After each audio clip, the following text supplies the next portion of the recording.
Fala, meus amores, sejam muito bem-vindos. Estou começando hoje mais um Pô de Dança. Hoje estou aqui com um convidado incrível. Estou em Londres, na casa desse cara aqui, chefe de cozinha, dançarino aí, mais de 26 anos morando em Londres. E hoje vocês vão conhecer um pouco da história do Giovanni Ferrari. O Giovanni não sabe, mas eu escuto desse cara aqui já tem muito tempo, né? Claro que sabe, né? Não sei não, mas agora eu tô sabendo. Já escuto de você há muito tempo, né? Muitas celebridades da dança falam desse cara aqui. E hoje é isso. Hoje estamos voltando aí o Pô de Dança, né? Que é um podcast que eu faço sempre fazia no estúdio, comecei a fazer em alguns lugares diferentes. E hoje estou tendo a oportunidade aqui de conversar um pouco com você, saber um pouco da sua história, também a galera saber um pouco da história. Como eu sempre falo, esse podcast surgiu pela minha curiosidade. A curiosidade que eu tenho de saber a trajetória das pessoas até chegar no momento atual delas, né? Então, a gente sempre vê o hype do artista, né? O artista já formado, mas como é que ele começou até chegar naquele momento? Então, eu acho que esse é uma curiosidade que a maioria das pessoas tem, nasceu pela minha curiosidade e hoje eu tenho a oportunidade de conversar aqui um pouco com você. Desde já, muito obrigado por nos receber, galera. Eu tive um almoço aqui maravilhoso, camarão. Meu camarão parecia até uma lagosta. Né? A Gabi adorou aqui, que ela que é fã de camarão. E pedi ele aqui para contar um pouquinho da história dele, né? De tudo, como tudo começou até chegar nos dias de hoje. Então, Giovanni, eu sempre começo com essa pergunta e vou fazer para você. O porquê a dança? Como a dança surgiu na sua vida, né? Então, disserte sobre, só fale. Então, o meu pai, começou através do meu pai, desde pequeno. Meu pai tinha um forró-bodó, um risca-faca lá, tinha uma casa de dança, né, que nos primórdios da gafieira, dos anos 70, 80. E eu comecei a dançar mais ou menos nos anos 80, quando eu ainda era garoto. O meu pai me incentivava, eu via as pessoas dançando lá, meu pai dançava, e as mulheres que dançavam lá me tiravam para dançar e me ensinava, dois para lá, dois para cá, eu subia no pezinho do sanfoneiro e comecei a dançar muito cedo. Muito cedo. E isso era lá no Rio de Janeiro? Não, isso já era em Belo Horizonte. Belo Horizonte. Meu pai já tinha mudado do Rio para BH, já. Para BH, mas você é do Rio mesmo? Do Rio. Do Rio, nascido onde? Não, já sou nascido em Belo Horizonte. Meu pai é nascido no Rio. Ah, ele era do Rio, tu já nasceu em Belo Horizonte. Já nasci em BH, Ah, legal. Mas ele sempre dançou lá no Rio? Seu pai? Sempre dançou. Mas você sempre assim, você dançava porque ele te incentivava ou você dançava porque realmente estava ali, estava naquele meio, as pessoas já te tiravam para dançar? Eu acho que já estava na minha essência, porque eu sou de uma família de muitos irmãos e eu sou o único que dança e o único que dançou profissionalmente. Apesar do meu pai ter tido uma casa de dança, eu sou o único que dançou profissionalmente. Então acho que já era meio que essência. Desde pequenininho eu já tinha um olhar diferente para aquela galera dançando ali, eu já queria fazer parte. Eu sempre estava curioso com a música, com os ritmos, com os instrumentos, então eu já estava ligado ali desde pequenininho. Legal, mas você começou a dançar profissionalmente no Brasil ou já aqui em Londres? Não, no Brasil. No Brasil. Eu fiz parte... primeiro, eu fiz algumas escolas de dança lá em Belo Horizonte. Eu estudei no Centro Mineiro de Danças Clássicas, lá em Belo Horizonte. Tive a minha primeira professora de balé, Kátia Cruz. Beijinho, Catita. Legal. E o Centro Mineiro era a maior referência da dança clássica e contemporânea de Belo Horizonte durante muitas décadas passadas aí. Então tu começou primeiro na dança clássica, depois que veio a dança de salão? Não, eu comecei na dança de salão, porque eu comecei a aprender com o pessoal lá da casa de dança lá, que começou a aprender samba, começou a aprender forró, aí depois veio lambada. Aí a gente foi, aí daí a pouco a gente já aprendeu a dançar um pouquinho de tango, um pouquinho de bolero, um pouquinho de tchá-tchá-tchá, e soltinho, né? A gente dançava um pouquinho de soltinho, então eu comecei ali. E nesse interesse pela dança, eu fui fazer dança clássica, mas aí eu já tinha uns 14 anos já. 14 anos, muito novinho, já tinha, falou, né? Falou como se fosse muita coisa, 14 anos. Legal. E como é que foi essa sua vinda, assim, para Londres, né? Que o Giovanni tá falando aqui 26 anos, 26, né? Morando aqui em Londres já. 26 Como anos. é que foi essa sua vinda para Londres, que você chegou, foi por acaso, não foi? Você já tinha algo planejado? Como é que foi? Foi totalmente por acaso, porque eu dançava numa banda, as pessoas acham muito engraçado que eu dançava numa banda de cegos. Os músicos eram cegos, mas quem dançava era vidente, enxergava. E eu tinha uma parceira que hoje é uma grande fisiculturista, campeã mundial de fisiculturismo. Caramba! Poliane Freitas, beijo, Poli. E surgiu um convite através do governo federal do Brasil para o nosso grupo que era um grupo folclórico, né, para a gente fazer uma apresentação para as pessoas. Era um congresso onde pessoas com deficiência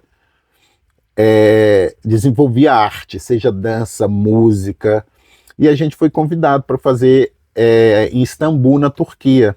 Caramba! E o nosso empresário, ele fez contato através do pessoal da Cooperativa Brasil de Campinas. Ele fez contato com uma pessoa que na época tinha uma casa brasileira em Paris que chamava Favela Chique. E esse cara do Favela Chique tinha um contato de um outro produtor daqui de Londres. Então foi assim, a gente ia para Istambul, fizemos uma apresentação em Istambul, depois fomos para Paris, e de Paris nós fomos resgatados, trouxeram a gente aqui para Londres, e eu cheguei aqui e simplesmente me encantei com essa cidade. Quanto tempo tem isso? 26 anos. Você tinha 21 anos. Eu tinha 16 anos, brincadeira. Já tô, né, com mais de 40, Deus me livre. Nem parece, mas já tô com mais de 40. Aí, como é que se desenrolaram as coisas? Como é que foi, assim, você veio, caiu aqui de paraquedas? A gente veio, a princípio, para ficar 2 semanas, 3 semanas, para ficar 21 dias, e a gente ia fazer 5 shows. A gente tinha 5 shows para fazer, e a gente ia tocar num bar que tinha um baile de forró toda segunda-feira. Que os brasileiros, eles tinham folga na segunda, porque todo mundo trabalhava final de semana, então o único dia que eles tinham na segunda-feira, e era lotado, e o forró estava super em moda, estava começando a chegar na Europa, era fila na porta toda segunda-feira. E um belo dia, este cara que contratou a gente, ele tinha um restaurante, o cozinheiro dele faltou. O cozinheiro decidiu não ir trabalhar, e ele falou assim: eu preciso de alguém para me ajudar, para fazer a comida para servir no restaurante. Eu falei: eu sei fazer. Ele sabe fazer feijoada? Sei. Sabe fazer pão de queijo? Sei. Aí comecei a trabalhar com ele, comecei a ganhar um dinheirinho, aí ganhava o dinheiro da dança, ganhava o dinheiro do restaurante. Eu falei: não vou embora mais não. Então o cara faltou e te deu um emprego praticamente. Me deu emprego, né? Me deu casa. E era o mesmo bar que você dançava à noite? Não, ele tinha um restaurante e fazia promoção num outro lugar. Legal, então eram coisas separadas. Eram coisas separadas. E como é que foi assim pra você se desenrolar com a língua?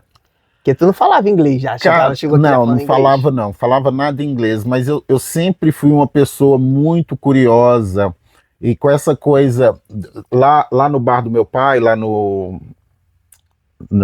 na casa de dança que o meu pai tinha, eles tinham disco de vinil, e antigamente os discos de vinil, ele vinha com um encarte dentro, e dentro desse encarte tinha as letras das músicas. Então legal. Aquelas músicas que eu tive primeiro contato por causa da música latina, meu pai gostava muito de bolero, de tango, então os boleros e tangos geralmente são em espanhol, então eu acompanhava os encartes em espanhol, e também os discos dos Beatles, dos Rolling Stones, essa galera também tinha encarte, e eu ficava ouvindo a música e lendo, meio que sem entender, mas eu tinha um contato com a língua. Sim. E eu não sabia isso, eu só fui descobrir que eu tinha esse contato com a língua quando eu cheguei aqui, porque eu comecei a reconhecer as coisas, os lugares, começou a fazer sentido para mim aquilo que eu já lia nos encartes dos discos desde os 5, 6 anos, desde que eu fui alfabetizado. Então, eu tive uma certa facilidade, eu tinha vergonha de falar, mas eu tive uma certa facilidade para aprender a língua inglesa, porque por isso é muito importante colocar as crianças em contato com a língua, as crianças ver filmes em inglês, historinhas, livros, tem que colocar a criança, porque isso ajuda o desenvolvimento do cérebro. E eu só fui perceber isso, apesar que eu sou formado em magistério, eu sou pedagogo, então só fui descobrir isso anos mais tarde, o quanto que esse contato, mesmo que só lendo os livros, foi importante. A minha mãe, ela trabalhava na casa de uma família que ganhou uma enciclopédia, numa época toda em inglês, e eu ficava folheando esses livros, lendo, mesmo sem entender, mesmo sem ter um dicionário para procurar. Isso facilitou muito a minha vida. Tanto é que eu só fui para a escola para aprender o inglês formal depois de 3 anos que eu já morava aqui.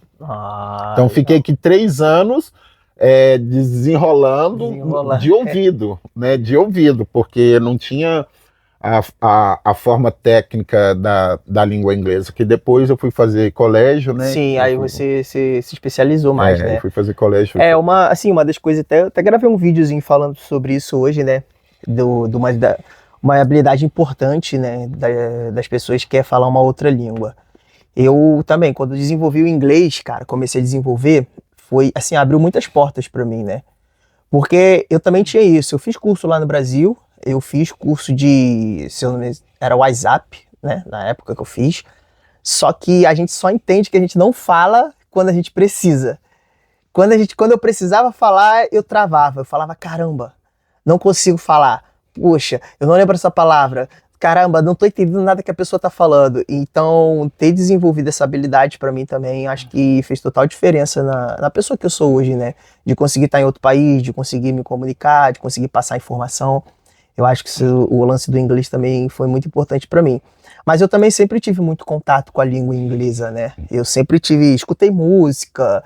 Uma coisa que me fez ter muito contato com a língua inglesa foi jogar online, né? Eu peguei muito essa fase dos jogos online, onde a gente conhecia pessoas de outros países nos jogos, e a maioria dos jogos era o pessoal de fora, não era do Brasil. Então eu tentava me comunicar muito, né? Falando nos chatzinhos lá dos jogos da questão em inglês. Mas, assim, é bom que também o brasileiro, ele se vira, né? Então, que chegou aqui foi se virando. Eu sou analógico, gente. Eu cheguei a mandar carta. Eu cheguei a escrever carta, mandar carta.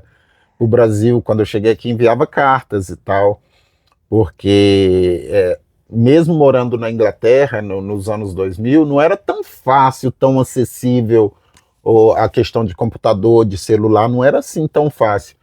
Principalmente por questão de ligações internacionais. Uhum. Quando surgiu o Skype, aí foi uma maravilha, né? Fácil. Aí foi uma maravilha que a gente já começou a comunicar pelo Skype, mas eu sou da geração analógica ainda. Eu sou a última geração analógica que virou digital. Vocês que nasceram agora, vocês não vão saber o que é ser analógico. Escrever uma carta. Eu peguei a parte de escrever carta. Não, uma coisa que é engraçada é que às vezes as pessoas pedem pra gente assinar o nome. Eu falo, gente, eu não sei mais escrever. Assina teu nome aqui. Eu falo, mas como que assina o nome? Eu não sei mais escrever. Hoje geralmente é digital, é aquela... Face ID. Face ID, não tem como escrever, mas escrever já perdeu a validade. Escreve como tá na sua habilitação. Nossa, falo, nem lembro como é que tá a minha habilitação. Mas até um bom conselho para quem é dançarino, para quem tem vontade, para quem almeja uma carreira internacional, quem planeja viajar ou fazer trabalhos, começa a estudar inglês, faz Duolingo, começa a ouvir as músicas em inglês, tenta ver com tradução para você, porque a língua inglesa ela entra pelo ouvido, não é pelo olho, não é o que você lê, é como que você ouve. Tanto se você pegar uma pessoa muito humilde dos confins do Brasil, dos interior, as pessoas, o jeito delas falar é o jeito que elas aprenderam a ouvir. Sim. elas ouviram daquela forma. Cada lugar tem sua fonética diferente. Então, para você se familiarizar realmente com a língua inglesa, você tem que realmente ouvir. É necessário ouvir. Porque quando você chega num país de língua inglesa, as pessoas começam a falar ao seu redor, você começa a ouvir, você fala, gente, às vezes você se confunde, você fala, nossa, mas isso que é inglês, a dinâmica é diferente do que você está numa sala de aula, do que você está ouvindo música, mas você precisa ter esse primeiro contato com a língua. Foi o que eu falei, a gente tá lá no cursinho, a gente acha que fala. Chega aqui fora, a gente vê que é totalmente diferente, justamente o que você falou, o lance da dinâmica, né? Mas uma coisa interessante, assim, você trouxe vários profissionais aqui para fora, né? Já desde tantos anos aqui fora. E como é que foi, assim, essa vontade de trazer os profissionais para cá? Você já teve essa vontade?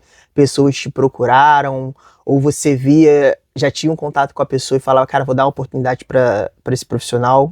Como é que foi, assim, esse primeiro Cara, foi automático, e geralmente as pessoas que eu trazia, as pessoas que eu admirava, que eu tinha uma certa admiração profissional, né, a qualidade profissional, e eu comecei aqui, eu trabalhei com o Berg aqui no início, porque o Berg morava aqui na Inglaterra. Aí teve a Patrícia morou 15 anos, Patrícia Cruz morou 15 anos aqui na Inglaterra, nós trabalhamos muito tempo juntos. Então trabalhei com o Brás, né? O Brás morou um tempo aqui, ele dava aula com a Patrícia numa noite que eu tinha, né? Num evento que eu fazia toda semana. E a necessidade do novo, né? Porque querendo ou não, a gente vem de uma escola mais antiga de dança. Então eu queria trazer para a galera para inovar. Então comecei trazendo Carlos e Fernanda, depois eu já trouxe Gilson, já trouxe o Alex de Carvalho, né? Se eu não me engano, a primeira vez que o Alex veio para Londres foi eu que trouxe. O Maf, que é meu amigo, meu irmão, que nós somos irmãos, eu e o Maf, ele já veio várias vezes para cá. Eu acho que a primeira vez que ele veio também foi eu que trouxe. O Xande Liberato, que é um amigo querido que eu tenho, entre tantos outros, né? Que o Dadinho já veio também, já trouxe o Dadinho aqui. Então eu queria experimentar e fazer com que as pessoas conhecessem o Zouk novo. Ao invés de... Porque a gente tinha um trabalho aqui que era mais voltado para Lamba Zouk.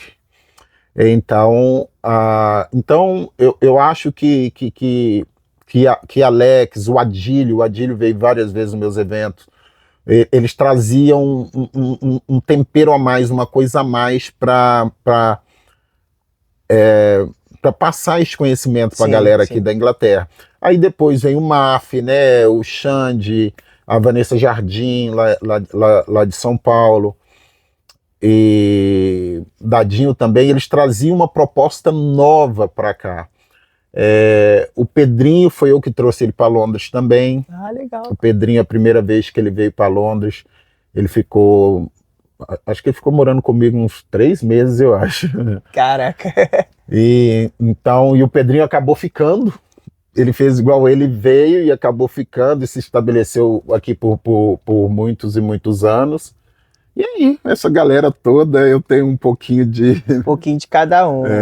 Legal, cara. Assim, é sempre importante pessoas que dão oportunidade para outras pessoas, né? Eu sempre costumo dizer que sempre compartilhar. A gente sempre está compartilhando e está aprendendo. E ter pessoas assim como você que gostam de compartilhar, até o próprio Alex, né? Eu sempre falo do Alex que não é porque é meu mestre, meu amigo, mas é um cara que eu sempre vejo abrir portas para as pessoas. E assim, é muito difícil a gente que vem assim para Europa, sai do país, do nosso país, né, para vir aqui, vem trabalhar, vem compartilhar informação. A gente sempre achar pessoas que já estão estabelecidas no local e conseguem abrir umas portas pra gente, isso daí é de suma importância.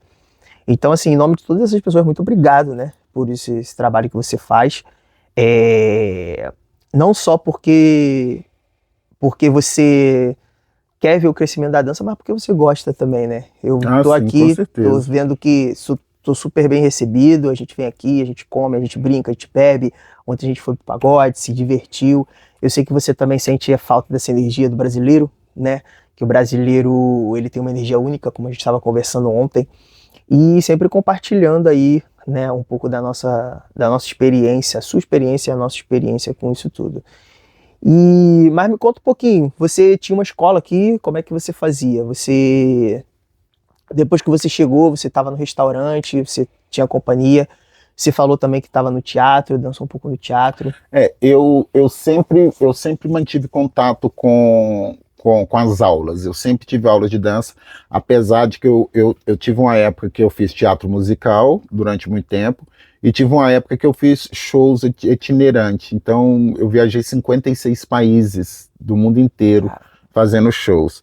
E já dancei em várias companhias de dança, tanto de danças brasileiras como de dança latinas, já viajei, né, com diferentes grupos, com grupo cubano, a gente fazia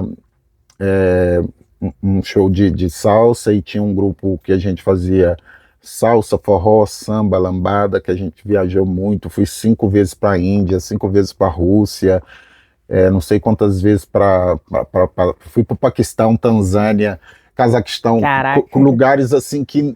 Porque as pessoas falam muito da Europa, né, dos países europeus, mas eu fui em cada cantinho desse mundo aí, eu tive a oportunidade de ir com a dança.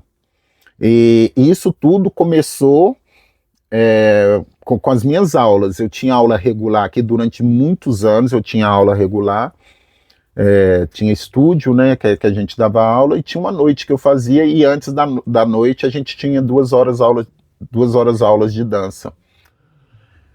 Então, isso também faz com que a gente tenha um público, né? A gente tem um público, que surgiu a ideia de eu fazer meu próprio congresso aqui, o primeiro foi em 2009, e trazer esses artistas do Brasil para cá. E eu, na minha trajetória, na minha carreira, eu trabalhava com a dança de salão em geral no Brasil. Então eu passei pelo forró, pelo zouk, pelo samba. Então tinha um clube aqui que eu dei aula lá quase 10 anos. Todas as quartas-feiras eu dava aula de samba, chamava Guanabara, que nós abrimos, fizemos a inauguração e fizemos praticamente a última noite deles fecharem o clube. Então, essa é a importância de se manter uma aula regular, para você estar perto desse público. E a intenção de trazer o pessoal de fora é para o pessoal ver o que tem de novo. Por mais que uma pessoa se qualifica, ou até mesmo eu que estou aqui fora, vivendo aqui, não vou em baile no Brasil, não vejo aula de outros professores, eu não danço com corpos diferentes, então eu fico desatualizado. Sim. E quando vem vocês, jovens, com uma nova dinâmica, com uma nova proposta, com um novo olhar, com um novo movimento, com um corpo novo, que vocês trazem isso para a gente, para as pessoas aqui de fora, para os alunos aqui de fora, é uma maravilha, porque eles têm contato com algo novo, com algo fresco, com o frescor. Porque nenhum professor vai se conseguir manter no auge sem a ajuda de outros professores, sem atualização, sem atualização do que tem de novo no mercado, do que tem de novo na dança. E também essa alegria, essa vibração, essa vontade que vocês têm de fazer acontecer e de estar ali, da disposição que vocês têm para dar aula, a alegria, isso é muito importante dentro da dança pra gente. Legal, isso é bom. Isso é legal, e assim, esse fato, uma coisa que... Isso começou a morrer, né? Eu sempre falo muito nos podcasts que a gente fala, nas conversas. Eu acho que eu fui um dos últimos, né, a pegar a época onde se ensinava tudo nas escolas. Então, isso que você falou de ter o contato com danças brasileiras, não só com uma dança em si, sou dançarino de zouk brasileiro. Não, eu sou dançarino de dança de salão. Ontem mesmo alguém me perguntou, você dá aula só disso? Eu falo, não, eu dou aula de dança de salão. Então, eu tenho um contato com várias outras danças, né? E também ter essa facilidade faz com que a gente abra portas. Então, por exemplo, eu dei aula pro pessoal da bachata. E depois da aula, que foi de zouk brasileiro, o pessoal veio me chamar pra dançar bachata. E eu dançava bachata. Então, o pessoal, caramba, tu dança bachata? Eu falo, cara, danço. Porque eu tive uma base, eu aprendi isso tudo. Então, acho que isso também é de suma importância, né? A gente pegar outros ritmos e um ritmo só no outro. Não tem como. Hoje em dia a gente dança zouk, cara, a gente traz muita coisa do bolero, traz muita coisa do forró, traz muita coisa do samba, né? É ali dentro do zouk brasileiro. E saber, assim, que, pô, o que a gente vivenciou lá atrás soma no que a gente tem hoje também é importante, né? E uma coisa que eu ia te perguntar, como é que tu vê a diferença, assim, como é que o europeu, como eu posso dizer, como é que o europeu, ele entendeu a aula de dança do brasileiro? Como é que eu vou fazer essa pergunta de novo? Calma aí. Como é que você vê que o europeu, ele sentiu atrativo por fazer a aula de dança do brasileiro? Tu acha que era pelo ritmo ou era pelo brasileiro em si?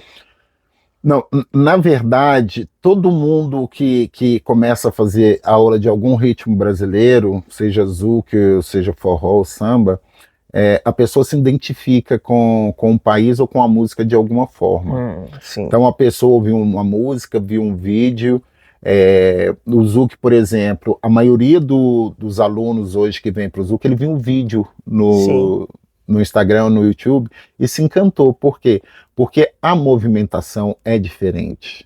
Então, os corpos são diferentes, o estilo é diferente.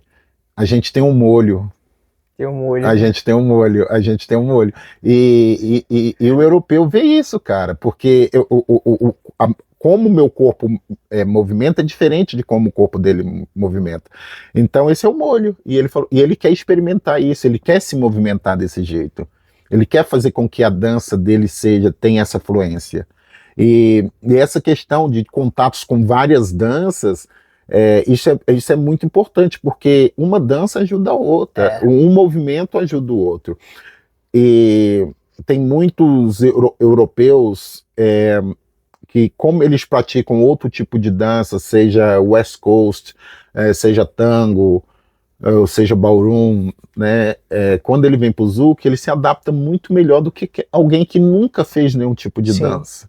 Porque ele tem uma dinâmica corporal, o corpo dele entende a música, entende o ritmo, então fica com muito mais facilidade para ele aprender. E o olhar dele. Mas é diferente, porque diferente. Se ele não tiver aquela vivência que a gente estava conversando ali, né? A vivência é uma coisa importante. Muitos europeus hoje vão para o Brasil, ficam um tempo lá, 2, 3, 4 meses, 5 meses, para poder pegar essa vivência. Aí realmente consegue entender um pouco mais, mas ainda não chega a ser a mesma coisa. A gente abre o olho de uma forma diferente. A mesma coisa é a língua, né?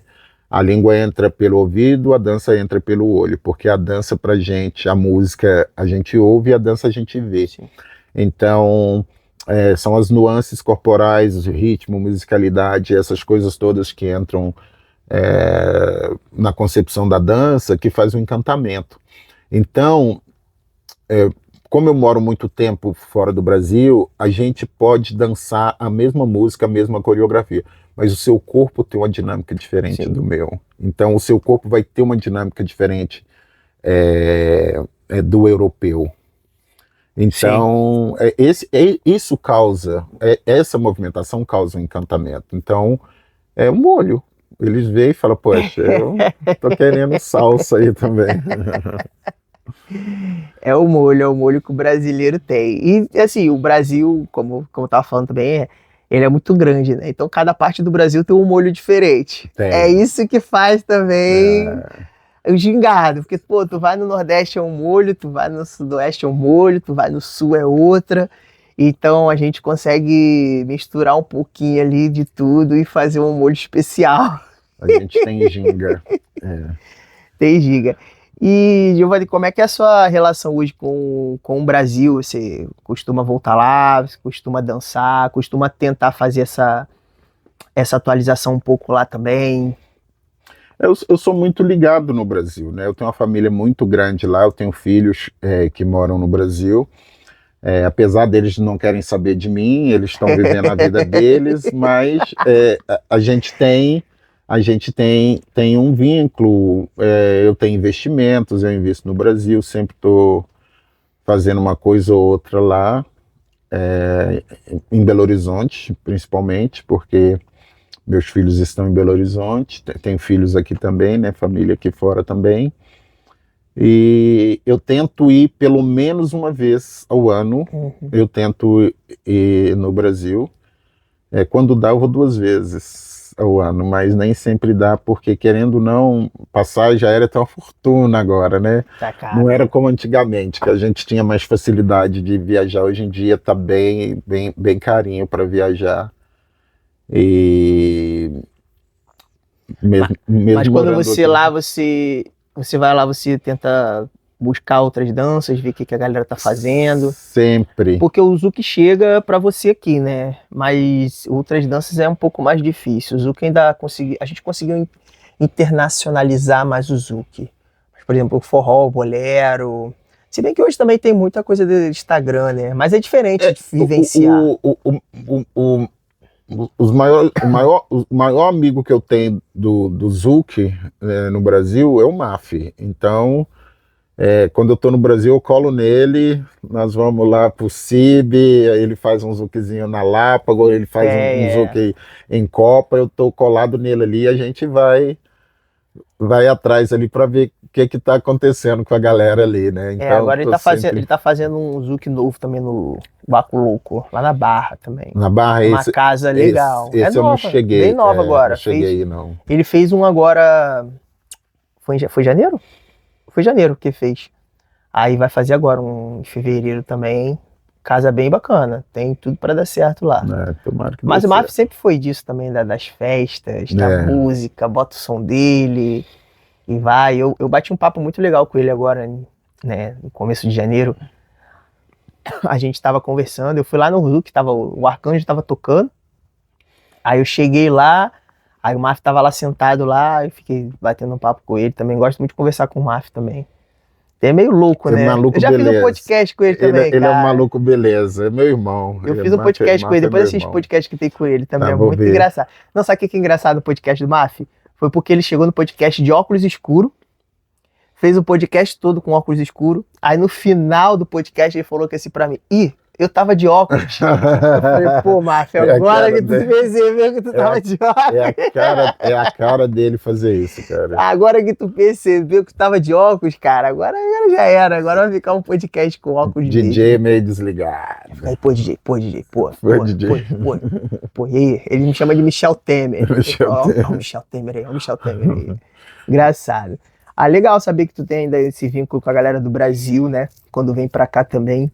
E aqui na Europa tem o Carlos e a Fernanda, que tu gosta também bastante. E quem são as outras pessoas que estão por aqui também, que você consegue se juntar, assim? Cara, que eu consigo me juntar mesmo com a galera. Tem uma brasileirada lá em Salô, apesar que tem uns 3 anos ou 4 anos, tem uns 3 Cheguei anos. Cheguei em Salô lá, William da Silva, lá, né? Natasha tava morando lá ainda.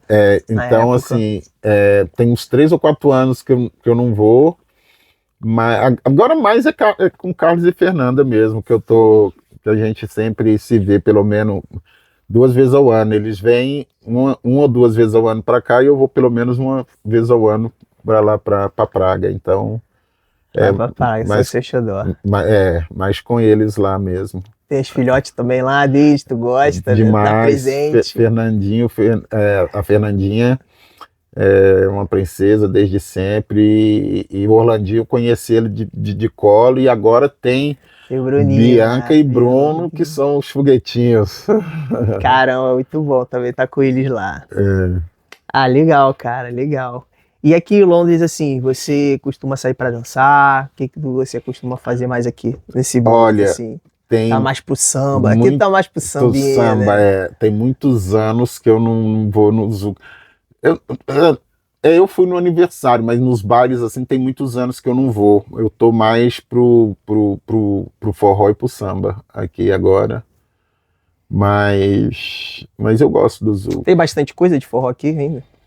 Mas algumas coisinhas, bastante não tem nada. Hoje em dia eu acho que tem mais samba, tem muito samba na cidade, tem muitos eventos de samba. E eu acho que isso também é uma facilidade para poder escolher. Sabe que é uma coisa assim que eu venho reparando também? Sempre quando eu viajo eu procuro um samba, um pagode para ir, né? E eu vejo que tem crescido muito mesmo. Acho que assim, tá se expandindo. Mas eu não tô falando nem o samba dança, não. Tô falando do samba, a cultura, né? O pagode, o carnaval, o batuque. Sempre, todo lugar que eu vou, você acha. Você acha ali o grupo de brasileiros que faz aquela brincadeira. Aqui em Londres sempre foi grande, porque aqui em Londres tem 3, 4 escolas de samba. Eu fiz parte de uma escola de samba durante muitos anos também. Eu era mestre-sala. Aí cada hora você vai descobrindo uma coisa. É isso aí. Eu era mestre-sala do que chama Quilombo do Samba. Eu era mestre-sala durante muitos anos. Eu era mestre-sala do Quilombo. Mas sempre teve os bailes de carnaval, as bandas de samba, sempre existiu. Pô, maneiro, cara, maneiro. Eu vejo assim que cresceu bastante. Teve um outro lugar também que eu fui que tinha escola de samba. Agora eu não lembro qual foi, se foi na Rússia. Na Rússia tem escola, em Barcelona tem, na Alemanha tem, na França tem, vários lugares tem escolas de samba brasileira. Caramba, é uma coisa que a gente às vezes nem imagina, né? Acha que é uma coisa bem regional, assim, Rio, São Paulo. E Londres tem 4 escolas, porque o maior carnaval da Europa é aqui em Londres, né? Não sabia. Chama Notting, tem muita coisa de samba no pé aqui, Notting Hill Carnival. Tradicionalmente é um carnaval caribenho, mas que as escolas de samba brasileira fazem parte da procissão há muitos anos, desde que eu cheguei. Tem uma escola... Mas tem desfile também? Desfile, carro alegórico, fantasia, mestre-sala, porta-bandeira, ala de passistas, de baiana, tudo. Caraca! Com pontuação, com troféu. E o mais engraçado, porque por causa do glamour que é o carnaval, as fantasias brasileiras, as plumas, aquelas coisas, o carnaval brasileiro sempre está entre as 3 melhores escolas do carnaval, ele sempre tá ali. Então a representação brasileira com as escolas de samba aqui é muito forte.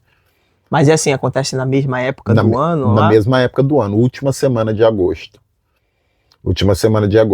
Que as 2 mais fortes que tem é a London School of Samba e a Paraíso School of Samba, que são as 2 mais fortes, assim.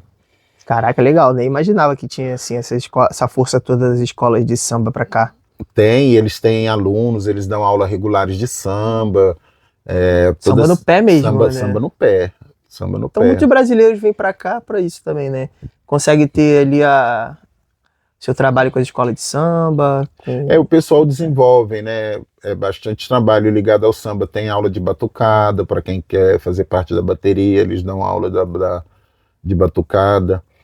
E dão aula de fantasias, né, de como que se confecciona uma fantasia. Muitas pessoas, eles fazem a própria fantasia, como no Brasil, para eles estarem no carnaval. Isso é bem legal. Faz a própria fantasia. Legal, e tu sempre esteve ligado aí à arte, né? Não tem como largar. Sempre. Sempre tá lá no meio, um pouquinho. Sempre. Aí eu tive a sorte de durante todos os anos que eu saí de mestrado, minha fantasia vinha do Rio, né? As últimas fantasias minhas, quem fez foi o carnavalesco Caê Rodrigues. Eu não sei em qual escola que ele está agora, mas ele era do primeiro grupo, Grupo especial, né? Do grupo especial lá do Rio, na altura. Agora eu não sei qual escola que ele está.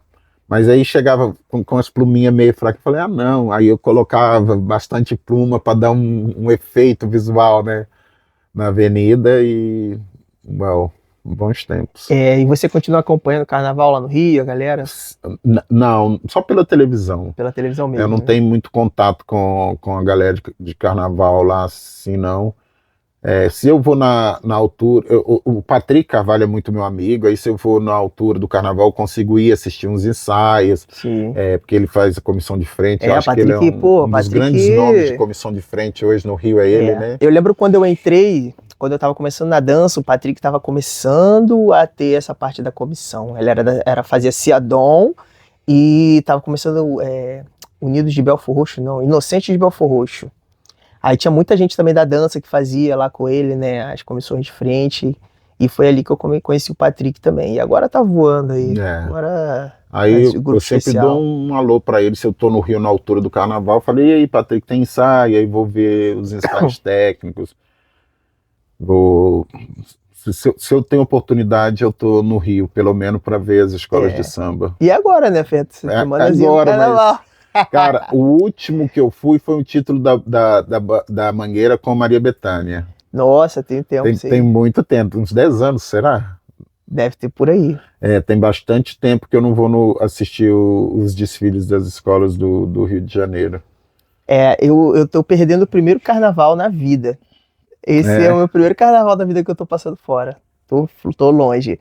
Tô perdendo o show do Belo no Terreirão. Tô perdendo os pagodes que acontecem ali em torno. O Terreirão essa viagem aqui tá sendo, assim, bem diferente, né? Vou ver todo mundo lá no Rio, do Carnaval, fazendo as coisas. Mas não se pode ter tudo, né? Não, e tá tudo bem. Eu não tô preocupado com isso, não. Não é um carnaval que vai me fazer... perder todo o glamour que eu gosto do carnaval, né? Já curti muito carnaval, já tive muitos blocos, mas estar longe assim do carnaval é um pouco diferente para mim. Porque hoje a gente consegue acompanhar tudo pelo Instagram, né? Ver o pessoal no bloco, ver o pessoal na avenida, ver o pessoal que tá desfilando, tá comissão de frente, ver o pessoal que tá curtindo os blocos, as praias também. E hoje tá aqui longe. Então daqui a pouco começa, hoje é segunda, né, o dia que a gente tá gravando isso aqui, daqui a pouco a galera já tá aí. Meu amigo, já tem uma semana que tem carnaval no Brasil, Rio, São Paulo. Não, uma semana não, os blocos ó, já estão acontecendo muito. Ivete semana passada já estava arrastando no Rio, agora já estava arrastando em São Paulo, aí agora essa semana já tá arrastando. Não, agora o pessoal tá com a mania ensaio de carnaval, ensaio do bloco, aí tem 3 ensaios, os 3 ensaios lotados para ter o bloco oficial nosso. O bloco da Ivete em São Paulo tinha 1.200.000 pessoas, cara. Imagina. Ela arrastou 1.200.000 pessoas esse final de semana. Que loucura, que cara. Loucura. Que loucura. Então é isso, Giovanni. Obrigado aí pelo papo, cara. Contar um pouco da sua história, né, pra galera. Vou deixar aqui o @ do Giovanni tudo certinho para vocês seguirem, acompanhar ele aí no Instagram. Super famoso. Se vier em Londres, fala com ele também aqui, ó. Só não se assustem, gente, porque além da dança e da gastronomia, eu sou fofoqueiro de Instagram. Então você vai chegar lá no meu Instagram, você só vai ver Big Brother Brasil, que eu acompanho o Big Brother. Então não estranha. Mas é isso, muito obrigado.